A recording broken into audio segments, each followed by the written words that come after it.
podcast is part of the Sports Social Podcast Network.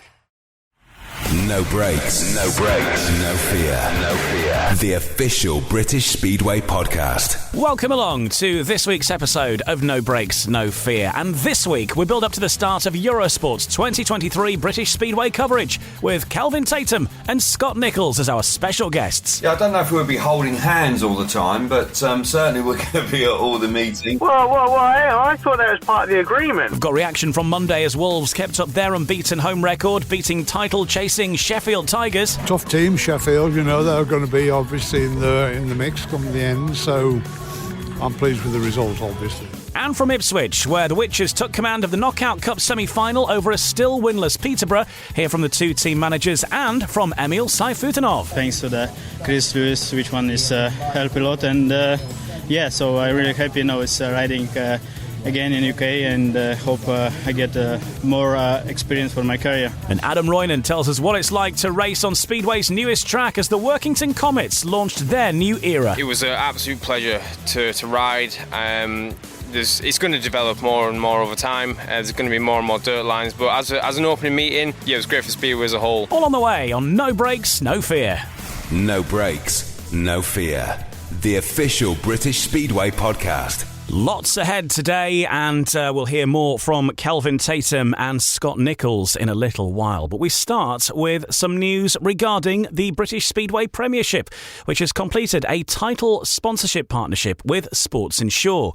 Now, with the 2023 season set to ramp up with the live television coverage on Eurosport and Discovery Plus getting underway on Monday next week, May 22nd, the acquisition of a league sponsor is a major boost to the top flight. Sports Insure is a trading name of Aon UK Limited and have become valued partners of British Speedway in recent years, with their sponsorship also of the British final. The company are sports specialists who provide risk management and arrange insurance solutions for national governing bodies, associations and competitors.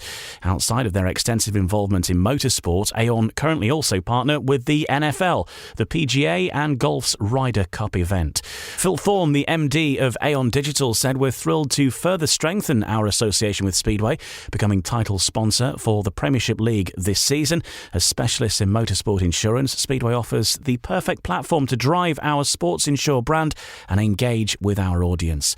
Meanwhile, CEO Phil Morris said that we are extremely excited to enter this Premiership League sponsorship partnership with Sports Insure, and we can't wait to begin working together. We believe both ourselves and Sports Insure can hit new heights in terms of the reach this sponsorship agreement will bring, and we look forward to helping each other secure our respective ambitions. It's another really positive move for the league, and with the live TV coverage just around the corner as well, there's plenty for everyone to look forward to over the coming months. Now, the league becomes known as the Sports Insure Premiership with immediate effect. So, let's turn our attention then to the Sports Insure Premiership. And on Monday night, Wolverhampton maintained their unbeaten home record in 2023 with a 50-40 win over Sheffield to move up to second place. Skipper Sam Masters and Rory Schlein both scored 11+1 for the Monmore side. On a night of excellent racing and overtaking, former Wolvesman Tobias Muzelak led the Tigers challenge with an exciting 14-point haul from 6 rides, as he produced a series of good moves on his old home track. But the visitors were without their number one, Jack Holder, and captain Kyle Howarth, and Wolves proved to be the more solid side overall. We'll hear from Wolves star Ryan Douglas soon. First, the two team managers, Simon Stead in a moment, but first, Peter Adams, who can also give us an update on the progress of Luke Becker and how far he is away from making a comeback. He's speaking to Mike Taylor from BBC Radio WM. Peter, that was a really entertaining meeting, a lot of close racing, and your guys have come out on top. Yeah, it was a great match, I thought, from start to finish. And tough team, Sheffield, they're going to be obviously in the mix come the end, so I'm pleased with the result, obviously. There were lots of different racing lines we saw tonight. There were more than one quick way round this evening. Yeah, it was, the track was excellent, I thought. And it's always good, when the riders have got confidence to race properly, and you saw the result tonight, as you say, there's some terrific racing all the way through. And you had some power through the team. I mean, Rory, he's looking now like he's never been away. It's only been a handful of meetings, but he really is in top form. Well, he went in top form at Leicester a fortnight ago. Yes. But we'll excuse that one. No, he's obviously a quality rider, and the more meetings he gets under his belt, the better he'll be, I think. Scott Nicholls has done you wonderful service throughout this period. How is Luke? We must not forget about him. How's he getting on? He's due to have a practice on Thursday and Friday this week, so we'll know a lot more then. And providing he comes through that okay, he'll be back in the team a week tonight when Ipswich are here. Well, gosh, as soon as that, I mean, that's quite a quick recovery, really, from an injury. Yeah, but I mean, he's had lots of physio, sure. And it's just a healing process, really. But as I say, we'll know a lot more later in the week when he's had a go on the bike. Yes, of course. And then you've got now 2 fixtures this week. You've got Bellevue away to hopefully finish that job on Thursday, which is a good fixture, and then one really to look forward to here next Monday. Yeah, we're looking forward to Ipswich, of course. We owe them one, having lost to them twice here last season. They got a very strong team, similar to Sheffield. So, it'd be interesting to see what we can do against them. And then, of course, we've got the big bank holiday double fixture with Bellevue in the league. So, very important period coming up for us, I think, and we'll know a lot more about our expertise when we get there. Well, there's Peter Adams, who will always tell you nothing is won in May, and a long way to go. Wolves, of course, take on Bellevue in the Knockout Cup's second leg, where they have a 26-point lead on Thursday. Let's hear from Simon Stead then, a defeat for the Sheffield Tigers, but he's not too downhearted. I think it was a good effort. I'm not unhappy with that. I thought, obviously, we come into every meeting wanting to win. That goes without saying. But circumstances made things a little bit more difficult tonight, and I think we covered our best we could. It's at 4.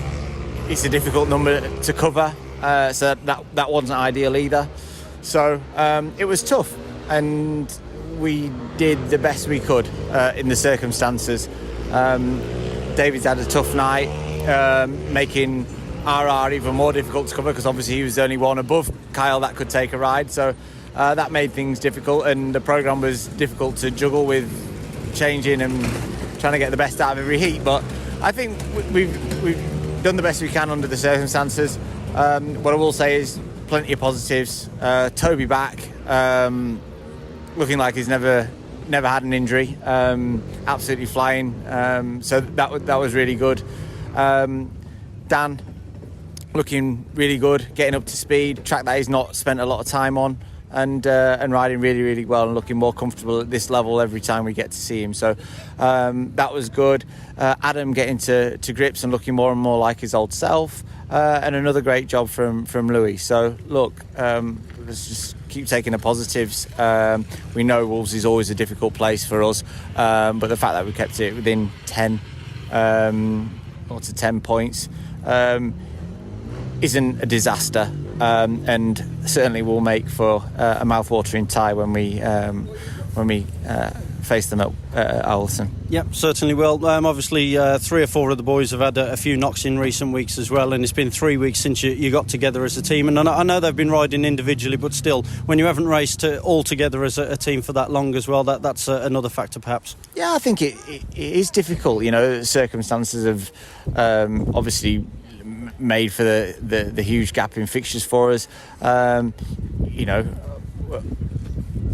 fact that we haven't really had a solid 7 Sheffield riders for such a long time will have a bearing on it as well, I'm sure. But I think that's probably going to happen, or should happen, the next time we're out, and we'll be a full solid outfit. And I think when we are, we're an outstanding team, and we should have confidence to go anywhere and get a result. So let's hope that we've got 7 Sheffield riders on Monday at Leicester, and we can kickstart with another win and get the season going again. Yeah, like you say, there are plenty of positives. Obviously, David Bellego, the few meetings we've seen at Alderton, we've seen what he's capable of. Do you think the time away from British Speedway is perhaps having an impact on his away form at the minute? I think there's just been a distinct lack of fixtures for David at tracks that he can gain some confidence. Obviously, he has very, very good equipment, and they can be too powerful for places like Wolverhampton, like Ipswich. So I think he's got a bit of fine-tuning to do. But I think we'll see him grow in confidence with a run of fixtures that are more in his favour. And look, we knew that was going to be the case when we signed him. So he's got our full confidence, and we're working hard with him to get maybe make a few changes that can help him on more difficult tracks for him. So we're working hard, but when we get the best out of him, and we've got all 7 of our guys flying, we're really going to be a force to be reckoned with. But that's coming. And just finally, on a separate note, everyone will have seen the Grand Prix at the weekend now. Obviously, Jack Alder looked on course for his first ever Grand Prix victory. And just how much did you feel for him as his team manager and someone who knows him so well? Yeah, I was gutted for him. Those things happen at that level and in those sort of competitions. And you ride in that at that level, and you know the rules, you know what happens in those circumstances, and he was just the victim of that this time. But what I would say is where he was this time last year in that competition and where he is this time this year is night and day. He looks a lot more comfortable, a lot more settled, and looks like he's having fun out there. So he might not have got it this time, but it looks like it's coming for sure. A good Australian contingent between the two sides on show at Monmore on Monday night there. We're talking about Jack Holder. Well, let's hear from another of those Aussies in action, and that was Ryan Douglas. 8 points on the night. He's been looking back on that win for the Wolves over the Tigers with Ryan Guest. Well, Ryan, a second straight 50-40 victory here at Monmore Green, and more of a battling one against Sheffield tonight. Yeah, it was tough actually. The track probably ran a little bit slicker, and obviously them having Louis Kerr at reserve is always tough. He's going good and getting 7 rides, so no easy races, but still take 10-point lead into Sheffield it's not the worst case. Yeah, and like we say, we saw some big victories in the first couple of meetings, but coming up against a tough Sheffield opposition like that and having to dig a bit deeper, it does show another side to this team. Yeah, exactly. We're definitely no easy beats, that's for sure, and we showed it tonight that we even though it was a tough meeting, we managed to dig deep and get the win still with a nice, decent 10-point lead. So we can still build confidence on that, and it's been a few weeks ourselves since we've been here. So probably for myself, it took a couple of races, and with the sun in the red light, I thought it was the red light was on and stopped, and that could have been a 5-1 as well. So but overall it was a good meeting. Yeah, I was going to ask you about that because you finished off with a couple of race wins, and we're on a 5-1 in Heat 6 as well. What happened on bench 3 and 4? Yeah, well, obviously 1 and 2, I think Rory was in front and then locked up a bit, and me and Nick probably nearly went down trying to miss him, and then going into turn 3, the sun was beaming and it just looked like the red light was on for sure. So I'd rolled off, and Nick kind of kept going and passed me, and then I realised, bloody hell, I better keep going. So it's one of them things, I guess, and I thought another day would have been called back, but it is what it is. Nevertheless, yourself and Rory partnered at 3 and 4. You got 3 4-2s tonight, and good to have Rory back, and he's starting to show what he's capable of even at this top flight after a bit of time out. Yeah, that's it. He's class around here, especially at Wolves. He's a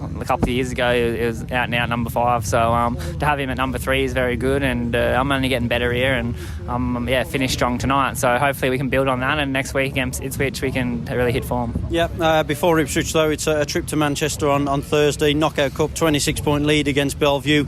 Obviously nothing's for certain, particularly with how they can ride their home circuit, but nevertheless it's an aggregate lead that you've got to be looked to be holding on to. Yeah, it's a nice lead, and like you say, you can't take it for granted. They've definitely pumped teams by 30 there a few times, so we're going to have to be on our game and turn up like any other meeting and try to win really, and hopefully it'll be enough, but if we all do our jobs, I can't see why not.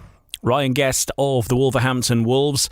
What about Sheffield then? Well, top scorer for the Tigers around Monmore was Tobias Musilak, making a return from that collarbone injury and bagging 14 points from 6 rides. Yeah, we tried so hard, but 10 points down is it's not a big one. Track Wolverhampton is so difficult, and home team really enjoyed the racing here, and we try to do the same, but we are away, so but anyway, we are all healthy. That's most important. Yeah, for the first half of this meeting as well, kept Wolves really tight, just a couple of points in it, and the reserves busy as well, Dan and Louis. yeah, I've seen Louis was coming off the track and coming back to the pit. He was like just flying, yeah. So I wish we have Kyle and Jack back next week, and so on. We want to thank you, our fans. They came from Yorkshire, so thank you very much. And for yourself, 14 points, 3 race wins in there as well, and some real good passing manoeuvres from yourself along the way tonight. Yeah, thank you. When I always come to Wolverhampton, I want to stay healthy and be happy after the meeting. But scoring 14 points, it's amazing. There's Tobias Musilak with Ryan Guest after Sheffield's 10-point defeat at Wolverhampton on Monday. The calendar last week was decimated, of course, by the weather. No action on Monday, even though it was Bank Holiday Monday. And on Thursday, just one meeting survived the heavy showers that were dotted around the UK. And that was the Ipswich Witches in their clash over the Peterborough Panthers. Despite some heavy storms hitting Vauxhall earlier on in the day, indeed at lunchtime, the circuit was under quite a degree of water on the bends. It did drain off, and further showers somehow managed to miss the Vauxhall Stadium, and the Ipswich Witches were able to get that match on against Peterborough in the Sports Insure Premiership Knockout Cup semi-final, and it was an emphatic 57-33 home win for the Witches, with the Witches top 4 all in terrific form. Australian youngster Keenan Rue notching his first paid maximum in the UK with 12 plus 3 from 5 rides. Number 1 Jason Doyle was also unbeaten with 11 plus 1 from 4. Danny King racking up 17 points from 6 rides. Emil Sayfutdinov adding 12 plus 2. Benjamin Basso and Richie Worrell the only Panthers riders to take points off of them. Jordan Jenkins was the visitors' other race winner, but he withdrew from the meeting with a nose injury after falling in Heat 4, having won his first ride. We'll hear from Rob Lyon in a moment, and also from Emil Sayfutdinov very soon. But first, let's hear from the Ipswich Witches team manager Richie Hawkins speaking to Mike Boswell. Great to see Keenan click in tonight, by far the best he's rode, and we've seen his talent. So superb, really. That made up for Daniel having a tough night. I wouldn't say he rode bad, he just kind of got on the bad end of a lot of things, but yeah, top 4 really. They dropped 2 points between them, and I mean, anyone's going to struggle, not going to compete with that really. And yeah, just with Keenan, looks as if he's been quite busy. Do you think the extra kind of time he was at Poole last night, and extra time on the bike has helped, or is there other things in the background that Ipswich is helping with? No, definitely. I think riding last night really sharpened him up like for his first heats tonight. He was on it straight from his first ride. So yeah, definitely think extra meeting last night would have helped him. Also, he's getting used to the track and England, and probably getting used to flying in and out, because when you it takes a bit of getting used to. He lives in Poland, so he's flying in and out of the country, and it takes getting used to. When you get older, like Emil and Niels and all the top boys, they get used to it. But your first year doing that, obviously, it's a big thing, and but yeah, delighted for him.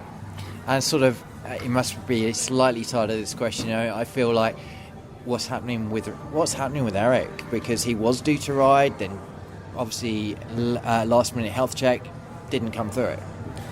Yeah, he had a procedure on Monday that the doctors felt that once he's had that done, he'd be better by Thursday. But he improved a bit, and he's still, but he weren't quite really ready for tonight. It's pointless pushing him back and rushing him early. We've got a week off next week, so we'll see how he goes next week. You'd like to think by next week he's going to be better. The doctors seem confident that he's had a lumbar puncture on Monday, and they seem confident that would sort the problem out, which he did show improvement, but he's kind of gone down a little bit. I think that's just a recovery from the procedure. So hopefully that's all it is, and by next week he's going to be feeling good, and then he'll have a little bit of a sustained period of time or a few days where he's feeling good, not just maybe one day and then going down again. So once he gets like that, it'll be better. I'm not going to rush him back. It's pointless, putting him on the bike when he's not feeling good. So hopeful, very hopeful really. The plan is a week on Monday when we're at Wolverhampton, he'll be back. And to that Wolverhampton match, of course, on the TV for that particular night as well, in front of the cameras, Wolves a bit of a tricky track to go to. Yeah, Is that right? Yeah, Wolves is normally a bit of a tricky track. They've obviously got a very good home team. They get used to it. 2 wins there last year, and we won the pairs there. So we obviously showed we can compete and do well there. You know, we was brilliant. When we're going into meetings, like I think Danny's started the season well. He was terrific tonight. And you go into any meetings with Emil and Doyley, like at the top, you know, like Doyley riding the way he did, and you're obviously going to go there with confidence because we've got a lot of race winners at the top end of the team. Tough night at the office for you. What's your take on the whole meeting this evening? Pretty similar to every other meeting so far this year, and things are not good at Peterborough at the moment, but fair play to Ipswich. They were the better team on the night and deserved the win. So. But then looking at it, you did have a little bit of a stroke of luck in getting a number one.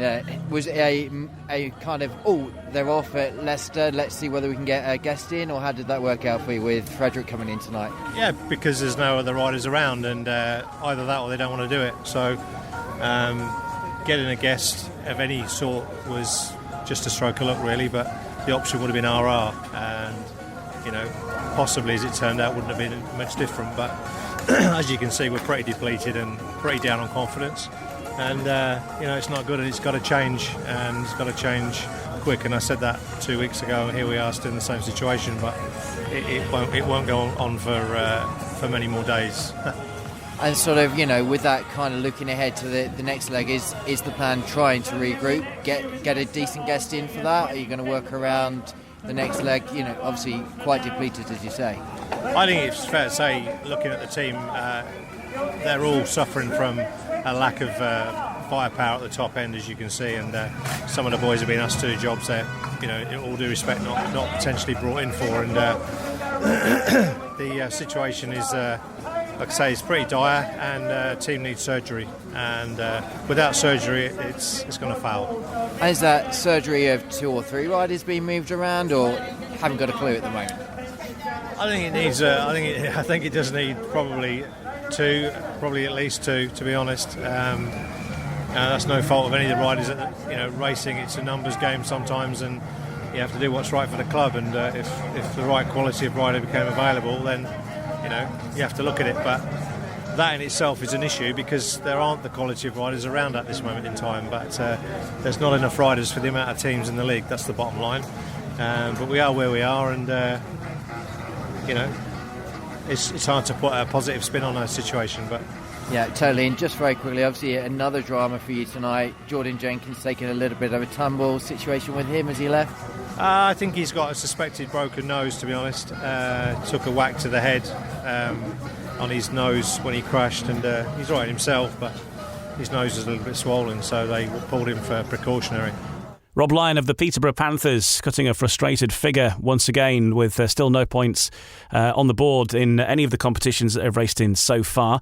In stark contrast, though, we've got Emil Sayfutdinov, who added 12 plus 2 bonus from his rides in that fixture against the Peterborough Panthers, and boy, does he look quick and also slick and smooth as well. He's a fantastic rider to watch in action, and he's been chatting to Jason Harold on BSN. Welcome back to British Speedway. It's great to have you back. Did it take you a long time to say yes, I'll come back and ride in Britain? Like I said before, you know, it just was planned, you know, it's back to the UK because I really like here atmosphere, you know, it's Speedway in the UK, and so it's this year, you know, it has good opportunity to back here, and like I said, thanks to the Chris Lewis, which one is help a lot, and so I'm really happy, you know, it's riding again in UK, and hope I get more experience for my career. Is it true, the story is that if you wouldn't have ridden this season, you'd have probably packed in riding Speedway? Yes, it was planned because, you know, it's sit and wait, you know, I don't have a time, you know, so I need to make something, you know, to work because I have also family and I have a team which one is have also family, so that was one of the sides, but I'm really happy to back the race again, and just thanks everyone for making that. Yes, a lot of support and a lot of people are very glad to see you back. Is the ultimate aim to get back riding against the very best in the Grand Prix series? For sure, it's my goal, you know, to be world champion.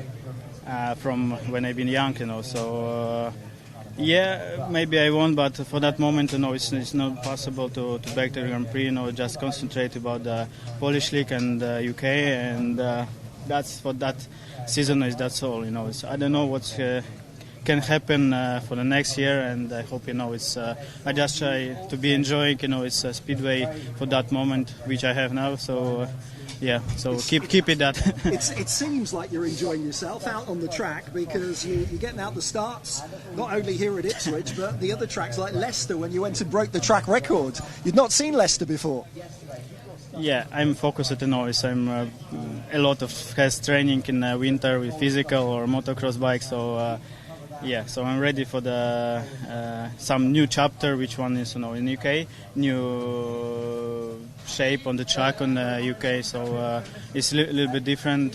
Some track is similar like in Poland, and but like I said, I'm really happy to get some experience here. And this team, this Ipswich team this season, it's flying. Yeah, it's brilliant. As you can see, it's the score. Everyone is growing up, and so looking forward, for the future. And I hope, it's our goal is coming, and we will try to push and winning, it's Premier League, and also it's Knockout Cup. Yes. Well, as I say, you noticed the score. You were very pleasantly surprised by that. Great to talk to you, Emil. Great to see you back in British Speedway. Thank you very much indeed. Enjoy the rest of the season. Thank you very much, and just say hello everyone who's watching now, and see you next time, and I'm going to preparing for the next one. And prepare for the next one. He did. Emil Sayfutdinov speaking to Jason Harold on BSN in that fixture between Ipswich and Peterborough. And as far as the Sports Insure Premiership fixture list looks over the next week, well, it's a big week for Peterborough, indeed a big week for Kings Lynn.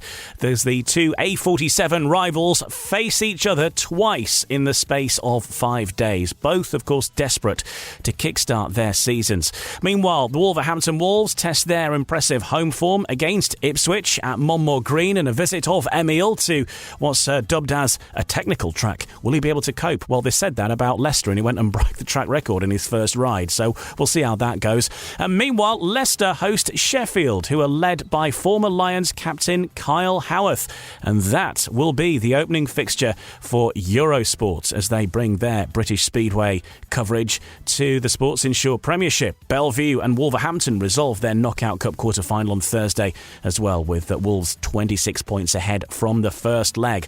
Well, talking about that TV coverage, we'll hear from Kelvin Tatum and Scott Nicholls, who'll be teaming up to bring you the coverage over the rest of the season as it gets underway on Eurosport, and will run right through, of course, to the Sports Insure Premiership Grand Final. Back end of the season in September time. So we'll hear from Kelvin and Scott on their thoughts on how things have gone so far in the next part of No Breaks, No Fear. No Breaks, No Fear. The official British Speedway podcast. Welcome back. Now, if there's one question about British Speedway that's been asked more than any other, it has to be, when is the Speedway coverage back on the TV? And that answer is next Monday, May 22nd, as Eurosport Discovery Plus resume their coverage of British Speedway and the Sports Insure Premiership, with Leicester taking on Sheffield, being the first fixture live from the Pidcock Motorcycles Arena in Beaumont Park. And I'm delighted to say that two of the voices of the Speedway coverage on Eurosport and Discovery Plus are with us in this section for the next half hour or so. I'm pleased to say Kelvin Tatum and Scott Nicholls join us now to talk all about that. And so, Kelvin, you're already back on the telly with the Grand Prix stuff, but now back to the British coverage.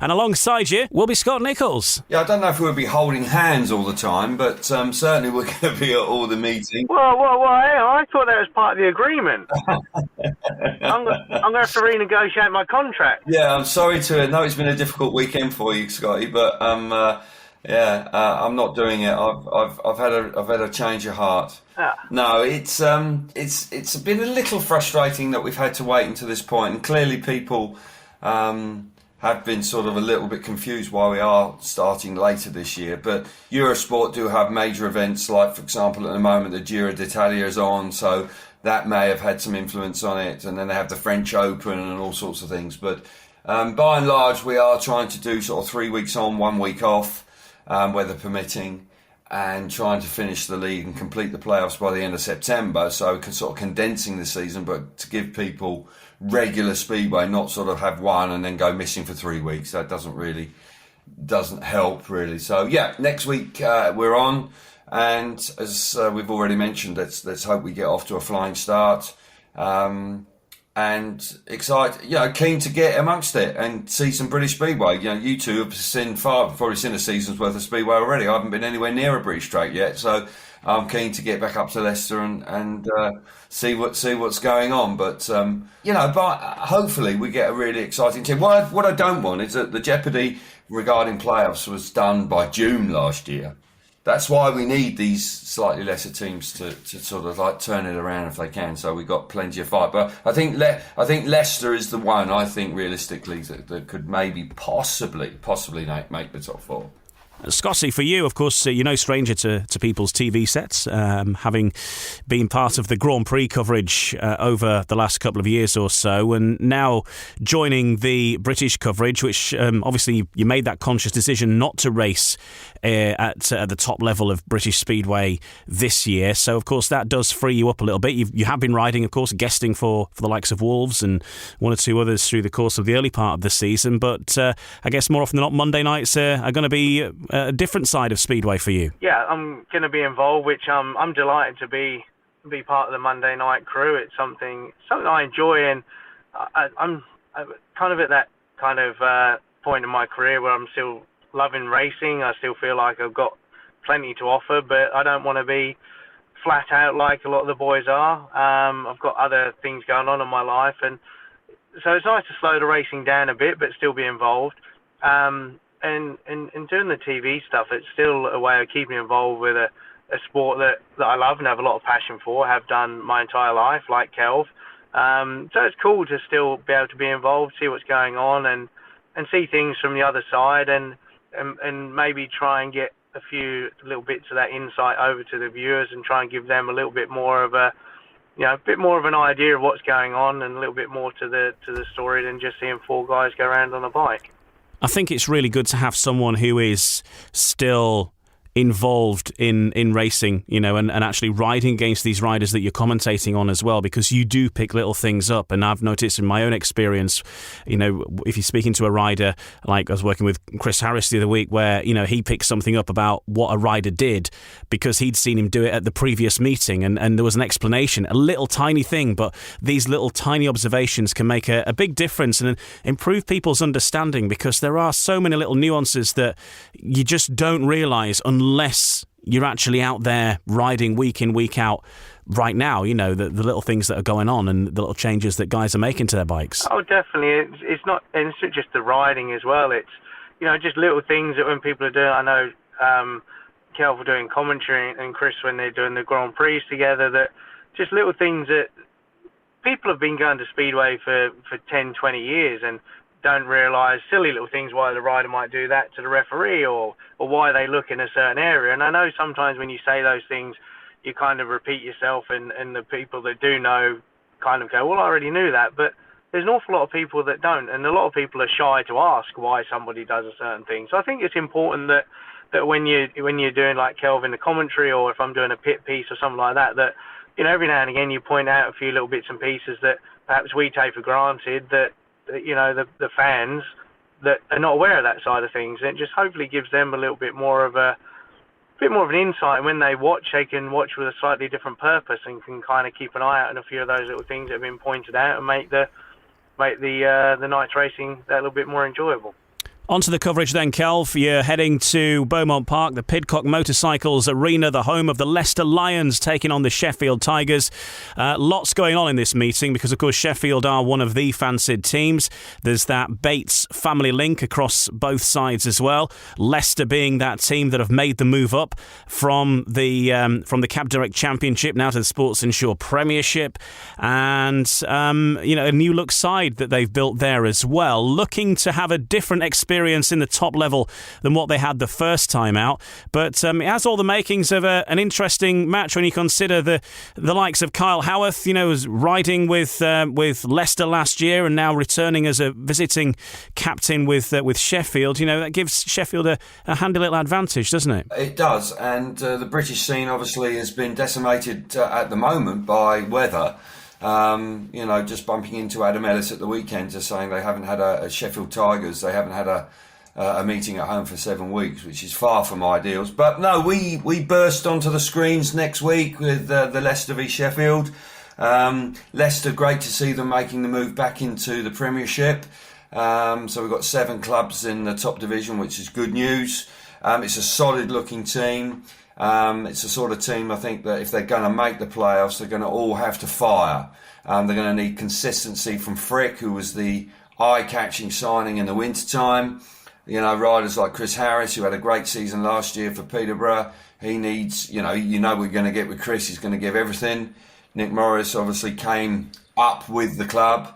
But all in all, I think they're a decent outfit. But they're going to be under pressure because Sheffield in town next week. I think that'll be a stern test for them because I fancy Sheffield this year. I think they look like they could go all the way particularly if they get Ellis really firing. I think Sheffield will be a match for anybody. But no, just delighted that we're going to finally get underway. It's late, but better be late than never. And let's hope that the weather behaves itself and we get some sunshine and we can get up and running and we have a good opening meeting. And Scott Nicholls, you've had a busy start to the season on the track. Of course, you made that decision not to have a team in the top level, but you have done quite a few guest bookings for a few sides. Notably, I think Wolves, you've ridden about 6 meetings or so now, and so as a result, you've faced most of the Sports Insure Premiership's biggest stars. And how's life been as being part of the Wolves side? Yeah, I've rattled a few of them off. I think Wolves, they're always a class outfit, there's always a good feel within the club at Wolves. Pete Adams, he's a dry character, but he's a good team manager. He kind of says it pretty much how it is. A bit old school, a bit like Pratty used to be in some respects. And they haven't changed their team much, which I think is a good thing. They brought, obviously, Rory Schline's come back, and he's in great form. He's maybe had a couple of little blips, but he's had a season out. Obviously, it's a real shame about Luke Becker because I think he had a little bit of a tough year, but I think it's quite common for young riders to have a kind of bit of a peak and then have a little bit of a dip. And I believe he probably would have been on the upscale again this year, but obviously he had that injury right at the start, and hence why I've done a few fill-in rides just while he gets himself fit. But I think, with Wolves, they're good at home. They've got an exceptional rider in Sam Masters at number 1. And the atmosphere and the spirit within the team is good, and I've always been a believer that that's a massive part of a successful team. I agree with what Kelv said. I think Leicester have got a very solid team. I think that meeting on Monday will be an exciting prospect. I think Sheffield are a strong outfit too. You've got to give full credit to Leicester. The track in the past has been criticised for being bumpy and rough and unpredictable, but when I was there the other week, possibly a little bit on the slick side, but it was very smooth. You could race it inside and out, which is great. And I think if they can just get a little bit more of a top dressing on there, we could be in store for a great first meeting on Eurosport. And you, Scotty, were part of the Leicester Lions back in 2018 and also through 2019 when you won the league and also the Championship Shield as well. So you had a great season and helped them very much towards to glory there. And there have been some major improvements over the course of the winter at Beaumont Park, haven't there? They've certainly done a lot of work to the track and tried to smooth that out, new floodlights. So a lot of investments gone in ahead of this season. Oh, definitely. I think the fact now that it's smoother will have evened the track up a little bit. It was a track that some people didn't like going to, but I think people now that you can attack it and go into the corners without the fear of kind of bouncing across the corner and end up in the hot dog stand, that they can actually get stuck in. Kyle Howarth is a proper out-and-out racer, and he'll use that experience he's got from racing at Leicester before. There may be a little bit of bragging rights between the Bates family as to who comes out on top on Monday night. But whatever happens, it'll be a close one. Max Frick is kind of starting to hit a bit of form there. He's had I think by his own admission, he's probably had a bit of a tough start to the season, especially in Britain. Probably hasn't hit the the scores he would like to have hit. But when I was there at Wolves the other week, he was in much better form, had some good speed, and he felt a lot better. He felt like he was more happy with the setup he's got. So, look for a big night from him. Obviously, look at the names like Frick at the top end, but you've also got the likes of Justin Sedgman and Bomber in there as well. Oh, they've got some racers. Oh, yeah, Bomber, like Kelv said, you know what you get with Bomber. It's going to be 4 laps of bouncing off the airbags and maybe hitting the curb the odd time. But he's a racer. Possibly hasn't quite carried the form on from last year. Possibly had a little bit of a dip. I don't know if that's kind of mechanical or if it's just a little bit of slight lack of form from him personally. But no, he's a racer. And Richard Lawson, he's one of those riders that always goes under the radar for me. But I think he's a class act.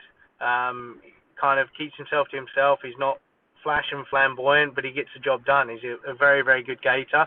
And when the tracks are a little bit slicker, that's prime. And I think, like Kel said earlier, I think with Leicester, they've got strength right from top to bottom.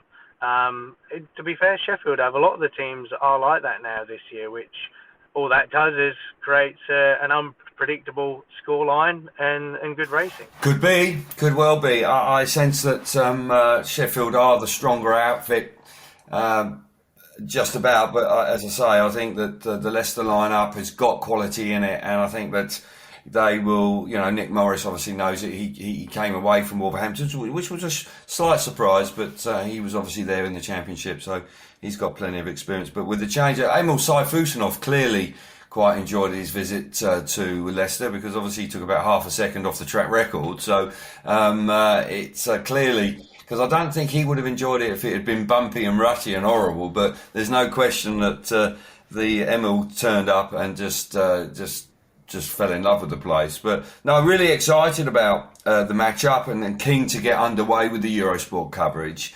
If we've had a bit of a chat about Wolves, because you've had a bird's eye view of that, Scotty. What about Bellevue, the champions? Then we look at them. They got off to a sort of an indifferent start with Dan Bewley out of form, but subsequently they sort of got on the road and they actually strung a few good results together. What do you think about their chances and the lineup they've got right now?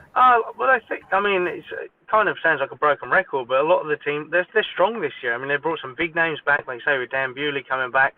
No, I mean, when I looked at a few of the scores early doors, I was scratching my head probably as much as he was, because the scores weren't what we expected from Dan Bewley, especially at Bellevue. But, he's obviously found something. He's hitting a bit of form. They've got strength. I mean, Jesus Christ, you've got Jamin Lidge, is he still down at reserve or towards a reserve berth? And he's an extra league rider.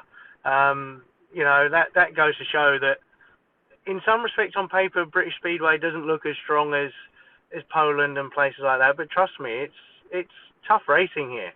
A lot of the guys, when they travel from overseas, they look at riders that they probably don't necessarily rate on the continent, but when they're on home soil, they're blooming strong and tough to beat. I think Bellevue are obviously going to carry a bit of confidence of being the champions, and they're going to want to retain that, and that's going to kind of give them a little bit of a puffed up chest.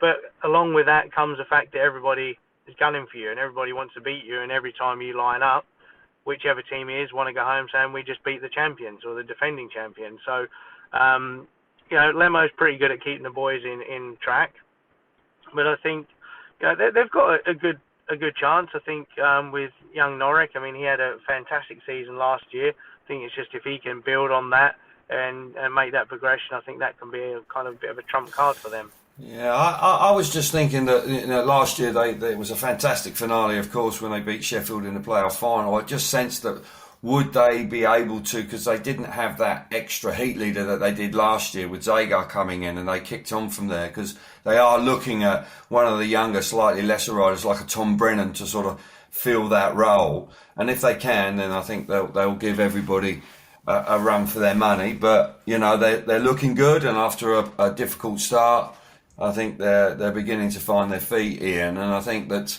you've seen Ipswich lately, and obviously so have you, Scott. But I sense that the eye-catching signing of Emil Sayfutdinov, and with Jason Doyle and Sayfutdinov matching up, they look like they're very serious about this season. Yeah, I mean, from the gate, it's certainly if they gate and they're both very fast gaters, they get out front. There's going to be nobody stopping them because it's very hard to pull an overtake. Richie Worrell got out in front of Sayfutdinov and held him off for 4 laps, which was an impressive ride. I don't fancy you'd get away with that every single time because once they get out front, they're just so much faster than everybody else. And I think when they get onto the big tracks, you know, the likes of Bellevue or Sheffield, where they've got a bit more open space, I think be interesting to see how they go. But I'm sort of surprised that Ipswich have you know, not necessarily one of the favourites. They seem to be slightly under the radar, if I'm honest, from my point of view, of what people have been saying. It's all about Sheffield or Bellevue. But Ipswich, I think, are very much going to be there or thereabouts come the reckoning. Scott, I don't know what you think about it. I know you've ridden against Ipswich. What are your thoughts? Yeah, I think Ipswich is a team that's just, I think they got the edge on the others. And a lot of that hinges on Danny. Danny seems to be in form again. He had a bit of an off-season last year. Like you said, around Ipswich, there's no one with more experience in that team than him. But, I mean, man alive, that's a powerhouse at 1 and 5. There's not a stronger partnership out there than that. And home or away, I mean, those boys are going to... I don't think there's going to be many heat advantages against them in heats 13 and 15. Emil's just riding. I mean, genuinely, when I watch him ride, I love watching him ride. He's not just super fast, but he's smooth. He's in control. It's quite hard to explain because he really attacks the track, but he does it in such a calm, smooth, and controlled way. And yeah, I was fortunate to see him racing at Ipswich and had a great race. I think he's just enjoying racing his motorcycle again. He's loving being in England. He's just loving making up for lost time. Doyley, he's just got that bit between his teeth. Every race is a championship race, and that's how he's at his best. You know, some riders back in the past have kind of, when it's coming up to World Championship, they tone it down a level. I mean, I always remember Eric Gunderson, bless him. I remember seeing him at Ipswich as a kid one night, and I thought, my God, like, what's happened to Eric? There's a World Championship that weekend, and he was just not taking any risks, whereas Doyley's the opposite. He's just every race banging in. And I think that rivalry between him and Emil, because he'll want to maintain that number 1 race jacket, and I think, you know, they'll keep that in check as long as they don't start racing each other. That can only be a benefit to Ipswich Witches.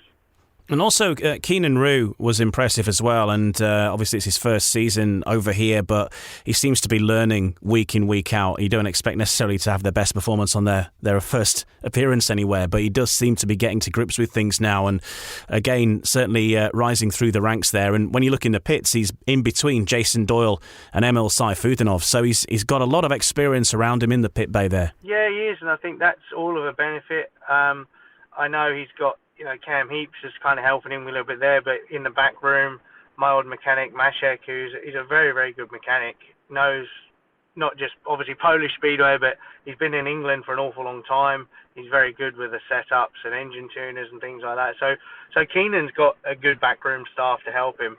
So, you know, all the bits and pieces are in place for Ipswich Speedway. I think the only slight question mark is what do they do with the risk situation? You know, I'm hearing that hopefully he's finding some answers and he'll be back.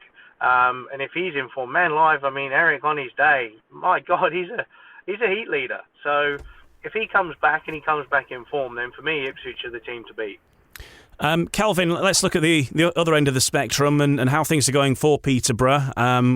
Earlier on in the podcast, we heard from Rob Lyon, who's, you know, sounding increasingly, despondent really with how things are looking for his side. From where you've been sat from a distance, what's your observations regarding Peterborough? I think it's Peterborough. 2 seasons ago with Dad's Army, Scott, you were, well and truly part of that. It was just an incredible season where they just took the league by storm, had this team that just got on a roll. They embraced the fun with the Dad's Army chants, and it just happened. And then last year, going from hero to zero, it's tough. I mean, man, riders out of form, injuries, can't find that, Bjarne Pedersen retired, and even with, at the change of the team, it looked good, like that Benjamin Basso coming in, who was quite good, actually. He was pretty good for the team. But just couldn't get that spark going. And then this year, another team. But I must say, when I first did it and we did our first podcast, I did have some concerns over the team because Hans Andersen, Niels Christian Iversen, Nicky Pedersen, all now veteran stage, and certainly they were going to have to find form and quickly.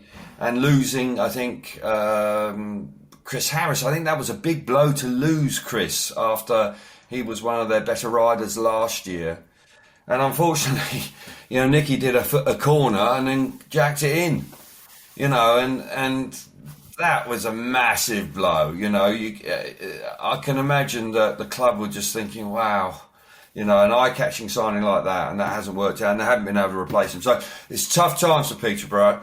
Some of these rain-offs may have given them a little bit of breathing space to maybe they can sort of find themselves and get some form, but they need a number one big time. I don't know what you think, Scott, but they need a leader in there. Oh, 100%.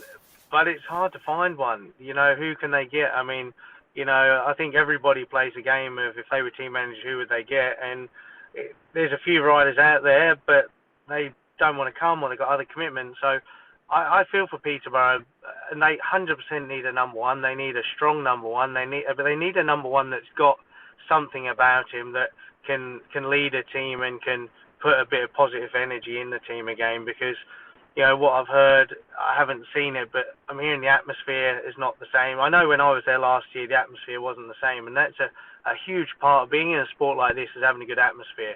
Because if you're having a bit of an off day, you're having a bad day racing-wise, if you've got a good team around you, kind of helps lift you. You kind of don't feel quite so bad and everybody can crack on. But when you don't have a strong leader, and with the uncertainty of, who's coming in and all the fixture changes, it just creates a negative atmosphere throughout the whole team. And I think they need to nip it in the bud quick, because if you don't stop it now, it will just continue for the rest of the season. So, like you said, the rain-offs may have played into their hands, but that's only if they can sign the number one, get a bit of atmosphere back in the team, a bit of leadership, and ultimately get a win under their belt. And that's what it needs, isn't it? They just need to get a little bit of fortune. And talking about Kings Lynn, Kelvin, you and I had a conversation a while back, and you were talking about the signing of Christoph Kasperzak, which you thought was pretty interesting at the time, and Alex Brady quite sure that he was going to get the best out of KK, and he has produced some great performances, but also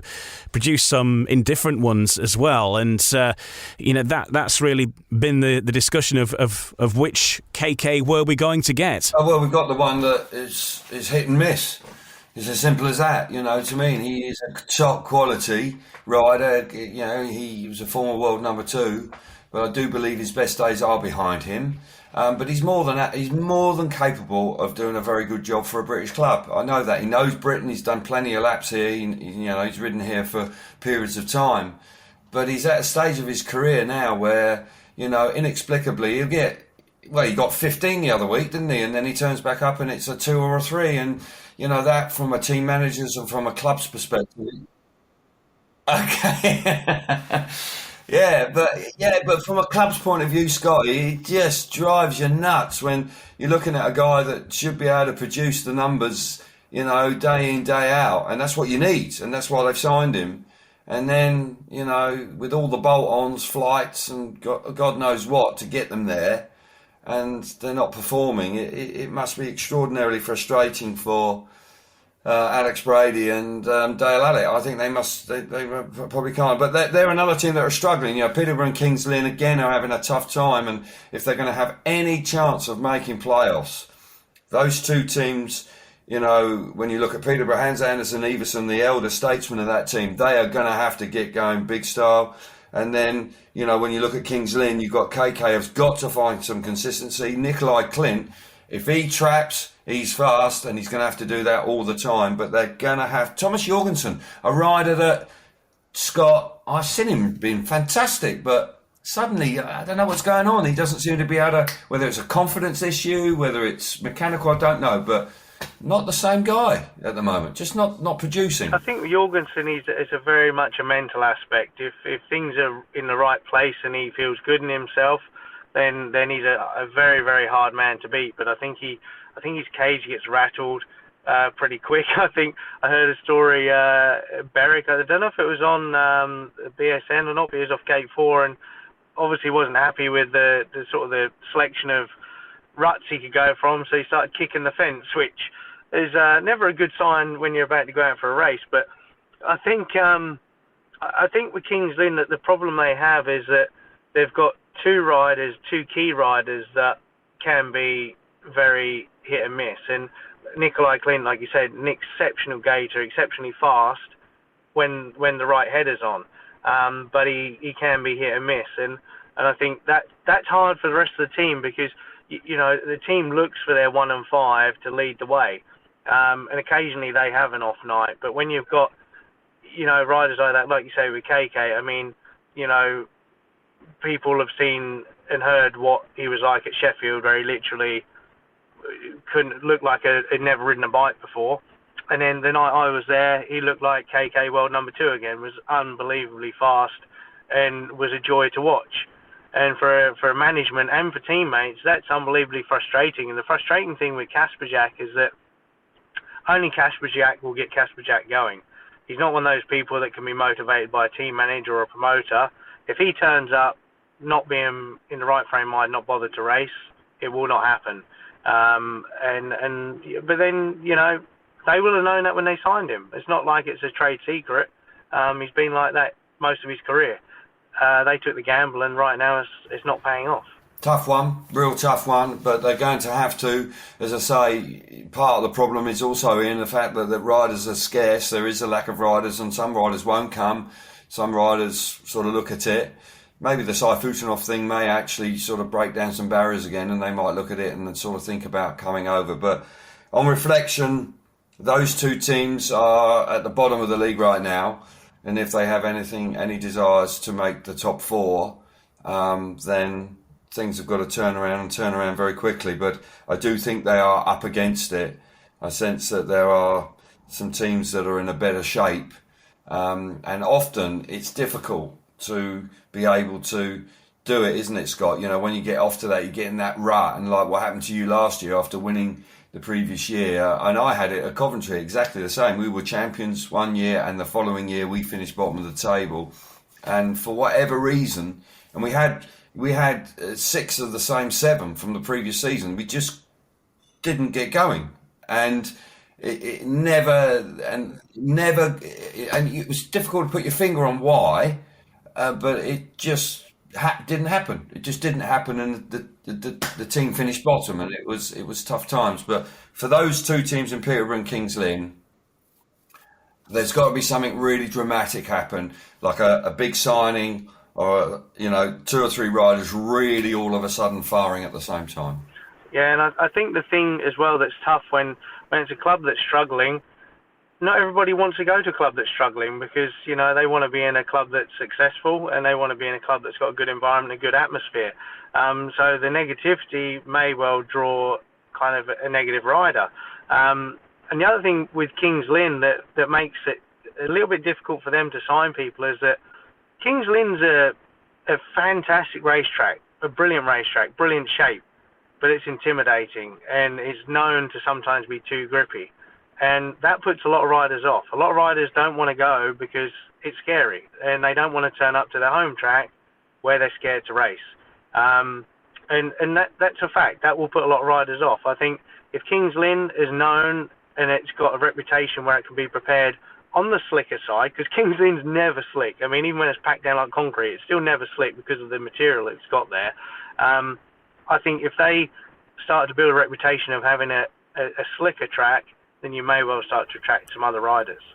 On the subject of attracting riders as well, and back to Peterborough, actually, it's not like they haven't been trying. You know, Rob Lyon has gone off on his own back, really, to certainly the Croatian Grand Prix to try and speak to riders and get out there and have the conversations. But they just, for whatever reason, are not interested in making that move right now. And honestly, I don't think that Brexit has particularly helped either. You know, it has made things a lot more difficult for riders, both with equipment and, of course, the movement of people in and out of the country.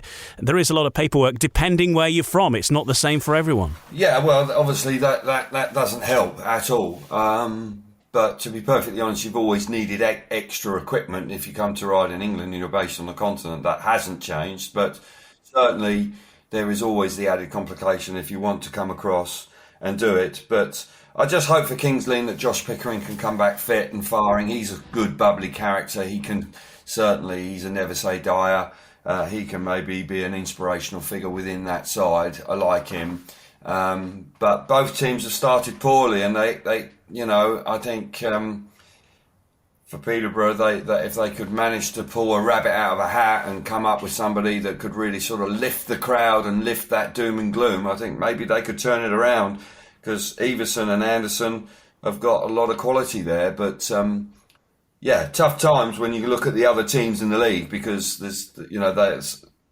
they've got a better look about them, and certainly are going to be a tough challenge for those two teams down at the bottom. It's interesting what you said earlier, though, about Brexit and travel, because I know that's genuinely with a couple of riders has been an issue, with obviously trying to get visas for certain riders, and then also other riders. One thing that people might not be aware of is there's not as many flights available now as there used to be, especially to Sweden and Poland. Sweden in particular, the Stansted Skavsta flight doesn't run anymore. So that actually puts off quite a lot of riders, especially that race in Sweden. So that is another factor that needs to be taken into account. It's not easy. It's not easy trying to find a rider, that's for sure. And then the upside, or not the upside, the downside to that from a promoter is if there's those little stumbling blocks in the way, that rider's going to want more money to overcome those stumbles, and that puts pressure on the club, and the finances are perhaps not there that you would like. So it's not an easy fix, but I genuinely, like Kel said, I really hope that Peterborough and Kings Lynn do manage to find somebody and turn things around for their own sake, and also it makes the championship more interesting. And Scotty, just sticking with you, a word about Oxford, which has been a fantastic success back in the Cab Direct Championship, and of course they came back last year, and you've been with them now as captain for the last couple of years, and it just seems to be a club that's very much on the up. It's back. It's in an area of the UK that has had a rich history of speedway. When you look at the clubs around the area, say Reading or Swindon, or maybe further afield like Rye House or wherever in the southeast, in the London area, and people are coming. They're coming in big numbers. They're coming to watch some good quality speedway. The stadium is fantastic. Every time I've been, a lot of people with smiles on their faces. The public can get into the pits, for a good time beforehand and have pictures taken with the riders, and it just seems to be a great atmosphere and a great place to watch some speedway. Oh, they do. It's a track I always loved going to before it closed. And obviously Jamie Courtney and everybody involved. I mean, Man Alive, it's been a huge effort to get it back, and they've done a brilliant job. I mean, they're still working on the stadium all the time and improving it. But just moving that inside line in that little bit just has enabled you to have that bit more freedom going into the turns. You don't have to kind of queue up and back up behind somebody as much as you did in the past. So the improvements they've made have been good. And I'm glad you've said when you've been there you've enjoyed it, because I enjoyed it last year. We didn't get the results I felt we should have done, but I was happy to go back this year because I did enjoy it. It's a fun track. It's got a good environment, and they're getting some good crowds in. Obviously, there are question marks, about one or two clubs. We can't avoid the elephant in the room there. But a club like Oxford that's firing on all cylinders, doing lots of things right, getting decent crowds week in, week out, and a good racetrack as well. Do you think that potentially that might be Oxford might be a candidate to make a step up in league at some point? Do you think? Yeah, possibly so. I know they were keen to go up this year, but for one reason or another, it didn't quite happen.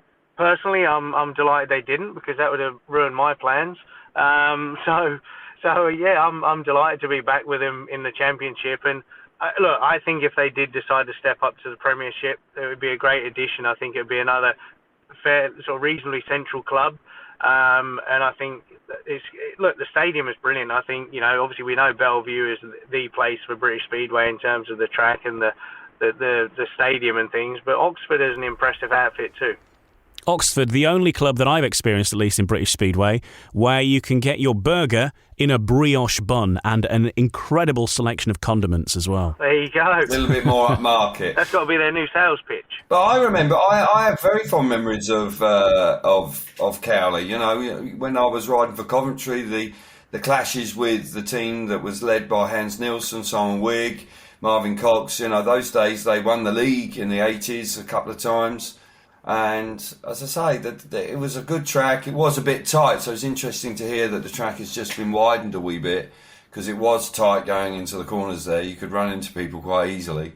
But, you know, it may well be that the conversation comes up again, because with the threat of losing Peterborough and obviously the shock news about Wolverhampton, Oxford would be an obvious choice to, you know, try and attract to come back up into the Premiership. So we will wait and see. But no, I'm really pleased that to hear that, you know, a club that was literally just stood there for 15 years and then has come back. You're never quite sure whether people have drifted away and the interest has waned. But I guess that people are still keen to come to the Speedway there. And with Swindon's closed and no Reading as well, I guess it's somewhere where those fans can go now. They've got a Speedway relatively close by. I think we'll have to drag you down there, Kelvin. You can have a look at the track, and then maybe we can slip the old Kevlars on. You can do a few laps. Hey, yes. see what the improvement's like.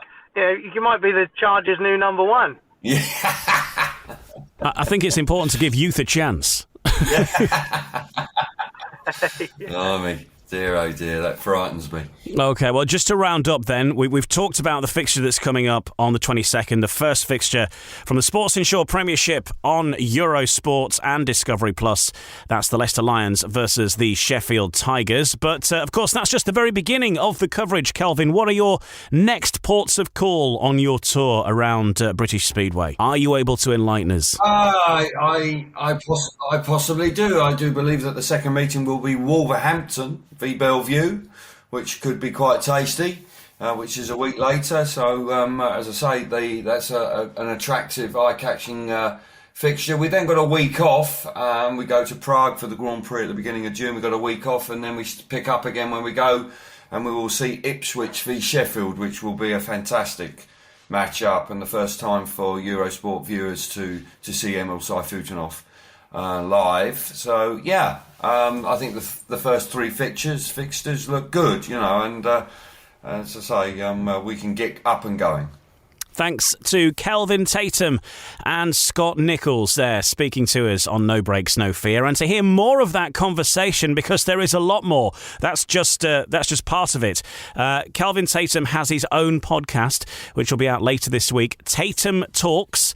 And he is having a good old chat with Kelvin Tatum and myself about not only the Sports Insure Premiership, British Speedway as a whole, but also the Grand Prix Series and Kelvin's review of what happened in Warsaw. Check that out on all podcast platforms. That'll be out later this week at the time of releasing this. That'll be the 18th of May. Something to listen to as you head to your meetings over the weekend. Tatum Talks. Have a listen to it. And there's a couple of other episodes already out, including actually a chat from last year. It sort of went under the radar, but Kelvin had a long chat with Dan Bewley, so you might want to dig that one out as well.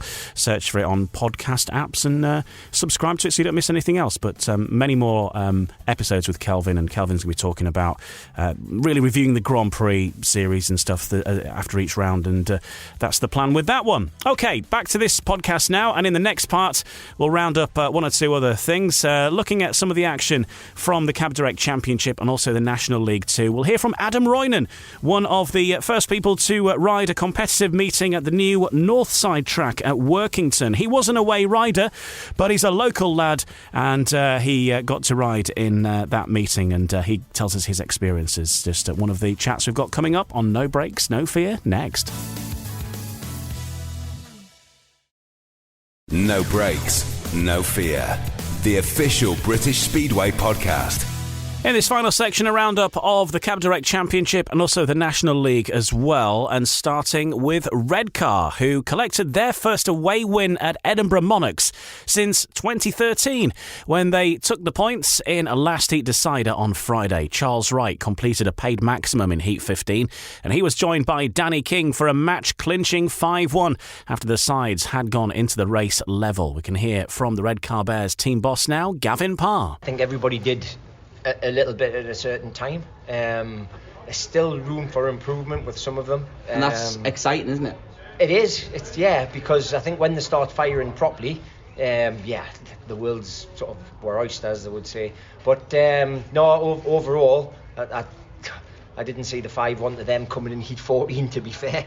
But if you've got to rely on two riders, why not rely on two ex-British champions to sort of get your 5-1 in Heat 15?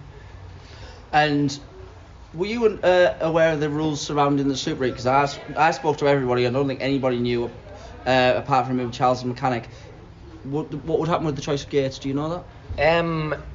I'm not 100% sure. I know, obviously, I know of about the Super Heat and your two riders, and the scoring's a bit different, so you can't have a draw. It's like 4-3-2-0. But no, I'm not quite sure what it is with the gates, to be fair. I have to consult your rule book. I will, yeah, I've got it here actually. I'll have a look and I'll come back to you. And Charles Wright, as just said to him, although a lot of points he scored this season don't count towards his average, he is making a mockery of that average so far. Yeah, and I'm so pleased that they don't count towards his average, to be fair. Because we're going to have him there. Yeah, but he's riding like a number one. And I think Louis did a great job tonight, to be fair, apart from Heat 1. He did a great job, but I think you've always got Danny and Charles are like two number ones really. So Louis came in as number one in the team, but really he just had to ride as a third heat leader, and he did that absolutely brilliant. He put himself on the line there, no problems at all. Ryan Nassau from the Redcar Bears website speaking with Gavin Parr.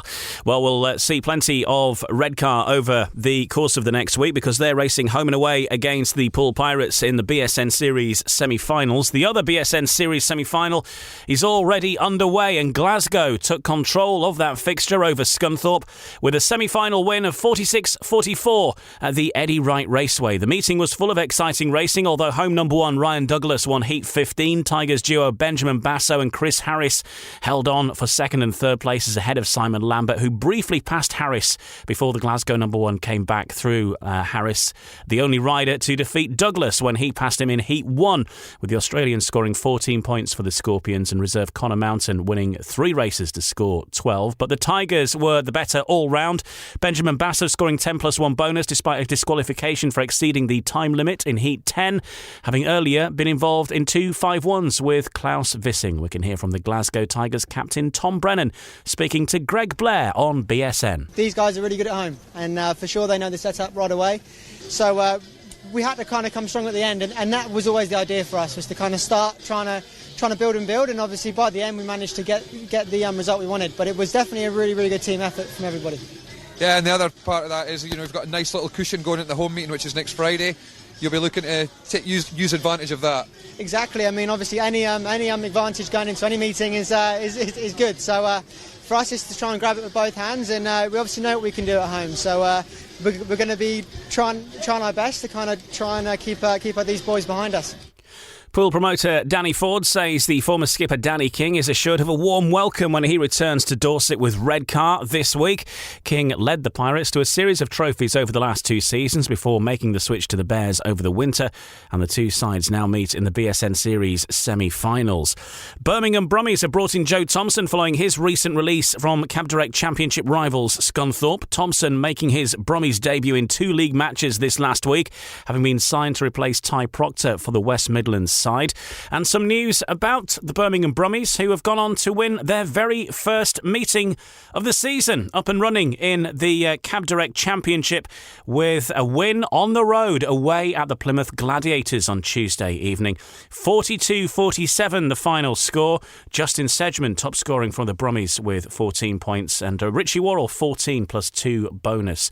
The Gladiators were of course without Kyle Howarth, who aggravated an old injury in the meeting last week against the Pirates, and that has potentially cost the Gladiators there. Well, let's take a look at the upcoming week in the Cab Direct Championship. And Birmingham, as we've heard, are up and running in the Cab Direct Championship with that win away at Plymouth. They are now at home on Wednesday against the Edinburgh Monarchs, who they themselves are looking to get some points on the board, of course. BSN Series semi-finals reaching a conclusion this week. Glasgow taking a 2-point lead into their home tie with Scunthorpe on Friday at Ashfield. The Poole Pirates and Redcar meet twice in the week as well. In Dorset at Wimborne Road on the Wednesday, and then on Teesside at the Echo Arena on Saturday evening. The final group fixture also set to be concluded as Oxford host Plymouth at Cowley, with, of course, neither team able to progress further in the tournament. And looking now at the National Development League, and what a start it was for Workington. Promoter Andrew Bain was able to look back with pride upon a hugely successful opening meeting at Northside. The new era opened as the Comets defeated the Edinburgh Monarchs Academy 53-37 in the National Development League in front of a tremendous crowd. Now they look ahead to home and away clashes with Berwick this weekend, and we can actually hear now from one of the riders involved in that, of course representing the away side, but he is kind of a local lad in many respects and a former Comet of the previous era as well. I caught up with Adam Roynon, and he told me about what it was like racing on that brand new circuit and being involved in that very first meeting. Yeah, it was absolutely superb to be there for that first match. It's a great facility. Steve Lawson and the rest of the promotion and the staff have done an amazing job to get the track as it is. It was an absolute pleasure to ride. It's going to develop more and more over time. There's going to be more and more dirt lines, but as an opening meeting, and for the Comets to get a home win in front of a massive crowd, it was good for them. Sad for us, our first defeat of the year, but on a whole, it was a great way for Workington to come back to the sport, and it was great for Speedway as a whole. And from a riding point of view, what is it like to ride that circuit? Of course, a lot of effort's gone into it, a lot of thought's gone into it, and people have said what it looks like and how amazing it looks, but how is it to ride? Obviously mentioned there it's going to take a while to fully come to life yet. Yeah, it was beautifully smooth, and it's going to develop a lot of racing lines. They've got big aspirations of where they want to go as a club. It's just when you'd go into the corner and there'd be dirt there to use, but then there'd be no dirt on the outsides, which that'll just take meetings and time for it to turn over. But no, there was lots of lines. It was predominantly around the inside, to be fair, because it was a slickish sort of first meeting. But no, it was super. It was like a mini Bellevue, which a lot of people have said, and yeah, it was just an absolute pleasure to ride. I didn't even care that I was not winning the races, because I was just enjoying riding. I had one situation in the third and fourth turn where I was in that much dust because of the delay to the start of things, that the track had dried out. I was in third and fourth turn, and I counted 3 seconds. I was just in darkness. I couldn't see for the dust and what have you. But no, I still enjoyed it. It was a great place to go and have a skid. And great to have Speedway back in that part of the world as well, of course, because Workington were all conquering when they went out of business, went out of Speedway, and then of course there was the situation with the track, and Derwent Park was no longer available for Speedway. But to get Speedway back, the size of the crowd there really showed there is a big demand for it. Yeah, and a massive demand, and it's not too soon that it's come back, and it's welcomed. It's been needed, and the fact that we've just got another track in the fixtures and on the calendar, it's superb, and such a great venue as well. The spectator point of view is superb. You can see the whole track. The pits are fantastic. It's great laid out, and it's just honestly, it was just a real enjoyment to be there. And from the Edinburgh Monarchs Academy point of view, as you mentioned, it was your first defeat, but it's been a good start for the academy. We've had a few meetings at home as well, and you've been all conquering yourself. I think around Armadale, you've had a good time in the National Development League so far, personally. Yeah, it's been a really good start. It was a good bunch of lads, And there's a couple, like Dale Wood, he's having a hard time just trying to find some form, especially on new tracks for himself. But no, as a team unit, we've gelled really well, and the points are going to come. It's a long season, so the fact that we've had a little hiccup on a track that we haven't known isn't too something to be too downhearted about. But yeah, we can still keep progressing, keep moving forward, and yeah, there's league title aspirations where we want to be. It's BSN Series semi-finals this week as well, and that sees the Poole Pirates up against the Redcar Bears. Redcar you started the last season with, of course you're with the Poole Pirates now. No shortage of Redcar experience in the Poole side, but similarly for Redcar they've got Danny King making his return to Wimborne Road as well. Yeah, the King's returning, and yeah, it's going to be a tough match. It's going to be our toughest match of the season so far, without a shadow of a doubt. And yeah, we're going to have to. There's 30 races, and each one of them races we're going to have to give it our all, because yeah, the points are going to be the difference home and away. Like, there's riders that can go well at Redcar, and there's riders that can go well at Poole. So it's going to be very difficult. Hopefully the weather plays nice and we have decent tracks to race on. But it's going to be one hell of a fixture, and yeah, hopefully the Pirates have it in the end. And we've seen the first leg of the other semi-final as well, which has already got underway. So Glasgow getting a very narrow win over Scunthorpe. First time Scunthorpe have lost on their home circuit, I think, for a year. And Glasgow taking a very slender advantage back, but Scunthorpe could still be dangerous back up there. Yeah, Glasgow are always a strong side, as a Scunthorpe, especially on their home track. So whichever team goes through that fixture is going to be obviously stiff opposition, like Redcar or Poole are going to be. So yeah, it's a very competitive league, and there's not a lot of difference between each of the teams. So yeah, it's going to be like I say, with the National League, it's a long season, as it is with the Championship. It's just about staying consistent, keep scoring the points, keep getting them the points away from home as well as you can, and yeah, just try and build it all right for when it's vital for the playoffs. So a look at the week ahead in the National Development League then, and this weekend we see a double clash between Berwick and Workington, the sides meeting at Shieldfield Park on Saturday before the return at Northside on Sunday afternoon, and things really just bubbling away nicely in the NDL, just still very early days, but it is going to come to life over the next few weeks or so. So a full look at the fixture picture for the week ahead. Wednesday, Cab Direct Championship. It's the Birmingham Brummies against the Edinburgh Monarchs, 7:30 at Perry Bar. BSN Series semi-final, first leg. It's the Poole Pirates versus the Redcar Bears at 7:30. And of course, all of the semi-final fixtures are live on BSN as well. We've also got the group match, which is not live and on BSN, and that is the Oxford versus Plymouth meeting at Cowley, 7:30 for that one. On Thursday, Sports Insure Premiership. It's Kings Lynn versus Peterborough at 7:30, and also we've got the Knockout Cup quarter-final. The second leg, Bellevue start 26 points down against the Wolverhampton Wolves at the National Speedway Stadium, and can Bellevue make the ground up? One or two changes in that side. It's the FIM European Under-21 Championships, so they're going to be missing Tom Brennan and Norwick Bladorn for Bellevue, and Leon Flint's going to be missing for Wolves. There are replacements. Kyle Bickley steps in for Leon Flint for Wolves. It's going to be rider replacement for Tom Brennan, and Keenan Rue will be stepping in at reserve for the Bellevue Aces in place of Norwick Bladorn, which could be an interesting one to watch. Certainly an intriguing match there to find out if Bellevue can bull 26 points back. I know one or two people fancy their chances, but that is a massive deficit to come back from.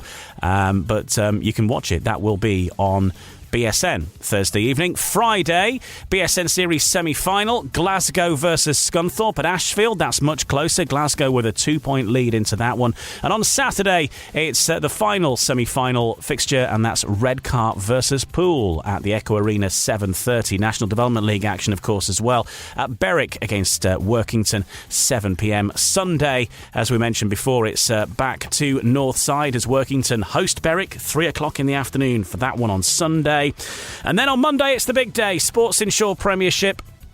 Coverage coming live to Eurosport and Discovery Plus as the Leicester Lions take on the Sheffield Tigers at the Pidcock Motorcycles Arena, Beaumont Park. 7:30 the start time for that meeting. Of course, the coverage on TV will start slightly earlier. Peterborough versus Kings Lynn at 7:30 and Wolverhampton versus Ipswich as well at Monmore Green. So a pretty full programme of action from the Sports Insure Premiership on Monday evening. But Leicester versus Sheffield, that main televised fixture. And that really concludes it for the next week or so. Of course, we will be back with the next episode of No Breaks, No Fear next Wednesday to review all of that action and look ahead to what the next week has in store. Have a great week wherever you're taking in your speedway, and to keep up to date with everything that's happening across the sport on social media, Facebook, Twitter, Instagram, and of course on the main website, britishspeedway.co.uk. And we'll catch you next week. Have a good one. See you later. Bye-bye. No Breaks, No Fear. The official British Speedway podcast. Sports Social Podcast Network.